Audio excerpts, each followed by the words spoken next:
चिदानंदम की egg omelette चाट दुकान। शाम का समय, दुकान पर ग्राहकों की भीड़ है। वीरू बहुत तेजी और स्टाइल से तवे पर ऑमलेट बना रहा है और चाट मिला रहा है। चारों तरफ धुआं और मसालों की महक है। मालिक चिदानंदम गल्ले पर बैठा ग्राहकों से पैसे ले रहा है।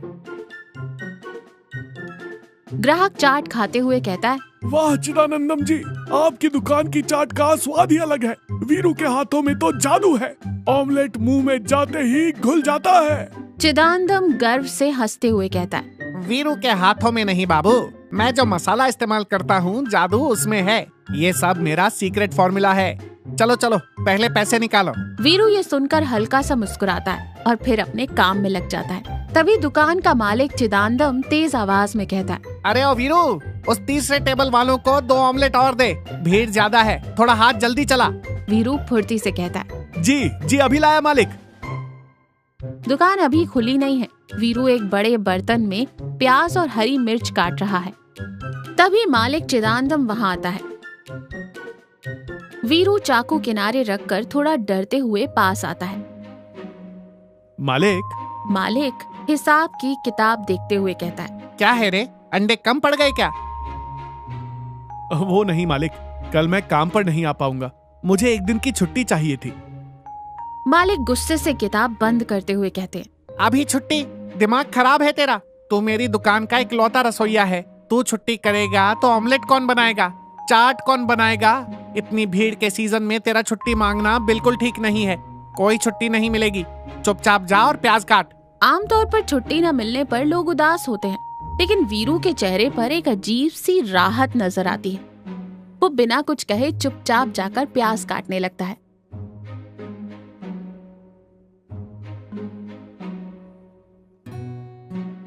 दुकान खोलने की तैयारी चल रही है। वीरू फिर से मालिक के पास आकर खड़ा हो जाता है। उसने अपना चेहरा बहुत ही उदास और रोने जैसा बना रखा है।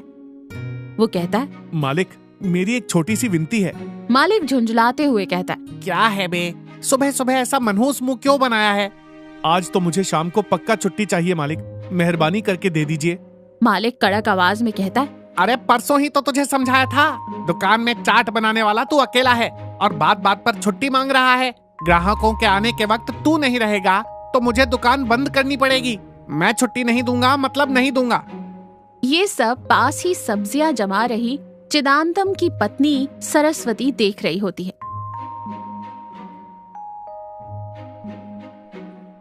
वो धीरे से चिदानंदम के पास आती है और कहती है, अजी सुनिए, क्यों उस पर इतना चिल्ला रहे हैं? देख नहीं रही, रसोइया होकर रोज छुट्टी मांग रहा है। बेचारा कामचोर तो नहीं है ना, धुएं और आंच में सुबह से रात तक खड़ा रहता है। क्या पता घर में कोई जरूरी काम हो, क्या कोई बीमार हो। एक बार प्यार से पूछ तो लीजिए। एक शाम छुट्टी देने से कोई पहाड़ नहीं टूट पड़ेगा। हम थोड़ी देर दुकान बंद कर देंगे।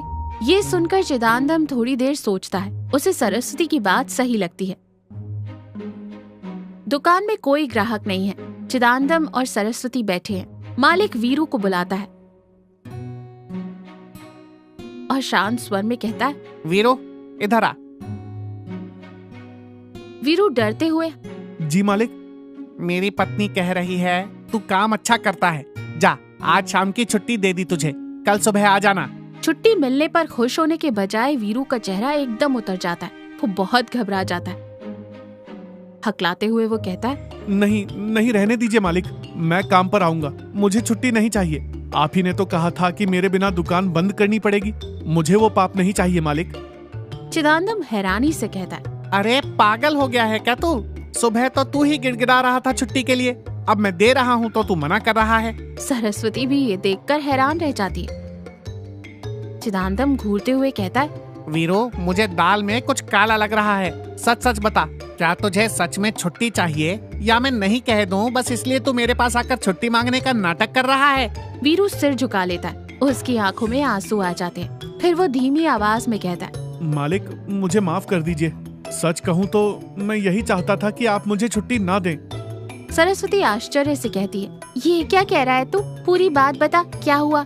वीरू भावुक होकर कहता है, मालिक मैं दिन भर आपकी दुकान में एग ऑमलेट चाट बनाता हूँ। मेरे कपड़ों से हर वक्त अंडे और मसाले की महक आती रहती है। मेरी पत्नी पारू मुझसे कभी कुछ नहीं मांगती, पर कल औरतों के एक फंक्शन में किसी ने उसके कान भर दिए कि बगल वाले गांव में नया महाराज क्लॉथ शोरूम खुला है, वहाँ साड़ियाँ बहुत अच्छी मिलती हैं। चिदानंदम की हंसी नहीं रुकती। हाँ तो क्या मालिक, वो मेरी जान खा रही है कि उसे वहाँ ले जाकर एक अच्छी साड़ी दिलाऊं। तो दिला देता ना भाई।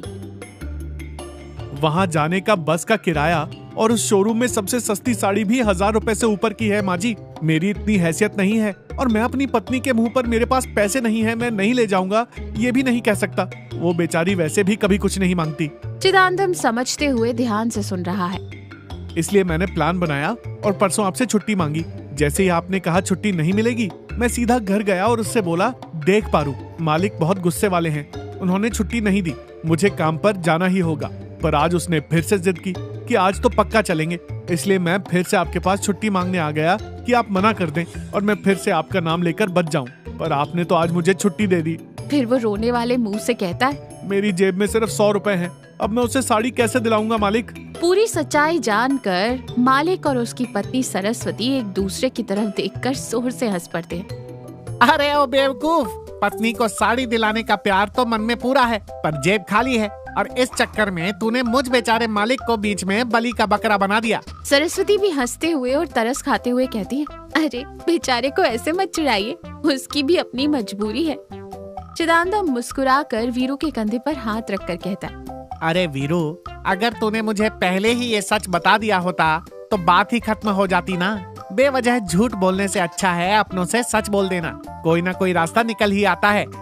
फिर अपने गले से कुछ 100 के नोट निकालता है और वीरू के हाथ में रख देता है। वीरू हैरानी से देखता है, ये क्या है मालिक?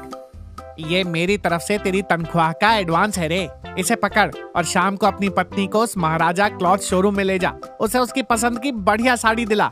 पर याद रखना, आगे से अपनी पत्नी से या मुझसे कभी झूठ मत बोलना। पैसे नहीं हो तो हिम्मत करके सच बता दिया कर, समझने वाली पत्नी का मिलना किस्मत की बात होती है। वीरू खुशी के आंसुओं के साथ हाथ जोड़कर कहता है, बहुत बहुत धन्यवाद मालिक, मुझे मेरी गलती समझ आ गई। पारू बहुत अच्छे से तैयार होकर वीरू के साथ खुशी खुशी पैदल जा रही है और मुस्कुराते हुए कहती है, आपके मालिक तो बहुत अच्छे हैं जी, कहीं मैं आपको परेशान तो नहीं कर रही, सच बताइए आपके पास पैसे हैं ना? वीरू मुस्कुराकर प्यार से, मेरे मालिक का दिल बहुत साफ है पारू, आज उनकी वजह से मुझे एक बहुत बड़ी बात समझ में आ गई। परेशानी आने पर झूठ के पीछे छिपने से अच्छा है कि हम अपनों को सच बता दें। सच बताने से ही सही रास्ता मिलता है। मेरे पास पैसे नहीं थे तो मालिक ने ही एडवांस दे दिया। चल, आज तुझे उस शोरूम से तेरी पसंद की ही साड़ी दिलाऊंगा। दोनों खुशी खुशी हंसते हुए आगे बढ़ जाते हैं।